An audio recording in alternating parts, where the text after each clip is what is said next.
What's up mga kuys? Tayo magluluto ngayon ng T-bone steak. May nabili ako sa supermarket. Tara, panoorin nyo. Napakadali lang. Let's go.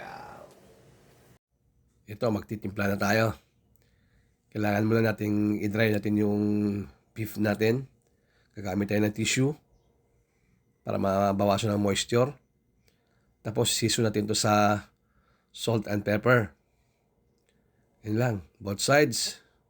Lalagyan tayo ng paminta. Tapos maglalagay din tayo ng olive oil para mas lalong masarap o mabango. Sa kawali, maglalagay din tayo ng olive oil.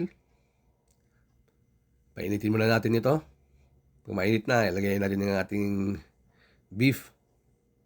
Tapos maglalagay tayo dito ng buong bawang kasi yan ang papasarap. Tapos itong rosemary leaves. High heat. Babalik na rin natin. Maglagay din tayo dito ng butter. Ito ang pampalasa niya. Kupitin natin yung side na kumulubot para lapat na lapat yung beef natin. Tapos budburan natin ng butter, yung pinakaibabaw. Balik tayo natin mga koys. Ito, luto na mga koys. Tikman na natin. Ito, first bite.